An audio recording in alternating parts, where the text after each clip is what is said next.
नमस्कार। आजको यो भिडियोमा हामी सिम कार्डको इतिहासदेखि भविष्यसम्मको यात्राबारे कुरा गर्दैछौँ। सिम कार्ड भनेको के हो, कसरी सुरु भयो र अहिले ई-सिम र आई-सिम किन चर्चामा छन्? सिम कार्डको सुरुवात कसरी भयो? सबैभन्दा पहिले सिम कार्ड सन् 1991 मा बनाइयो। यो सिम कार्ड जर्मनीको जीसेके एन्ड डेभ्रियन्ट यानी G+D नामक कम्पनीले विकास गरेको थियो। त्यसपछि फिनल्यान्डको टेलिकम कम्पनी रेडियो लिन्जाले पहिलो पटक 300 वटा सिम कार्ड खरिद गरेर प्रयोग सुरु गर्यो। यसरी सिम कार्डको यात्रा सुरु भयो। किन चाहियो सिम कार्ड? सिम कार्ड आउनु अघि मोबाइल फोनहरू नेटवर्कसँग सिधै जोडिएका अर्थात् हार्ड कोडेड हुन्थे। अर्थात् फोन बदल्दा नम्बर पनि बदलिन्थ्यो। एउटै फोन केवल एउटै नेटवर्कमै काम गर्थ्यो। त्यसैले सिम कार्ड बनाउनुको मुख्य उद्देश्य थियो एउटै नम्बर विभिन्न फोनमा सजिलै प्रयोग गर्न मिलोस्, प्रयोगकर्ताको पहिचान सुरक्षित रहोस्, नेटवर्कमा सुरक्षित रूपमा जडान होस् र कल तथा डाटाको सुरक्षा बढोस्। सिम कार्डका आकारहरू समयसँगै प्रविधि सानो हुँदै गयो र सिम कार्ड पनि परिवर्तन हुँदै गयो। फुल साइज सिम 1991, क्रेडिट कार्ड जस्तो ठुलो।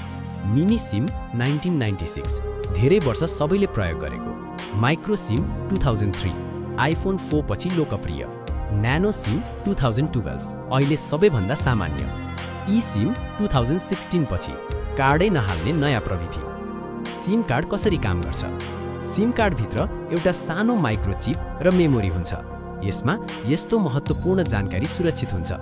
IMSI international mobile subscriber identity, authentication key, नेटवर्कसँग जोडिने गोप्य साँचो, केही कन्ट्याक्ट र मेसेज।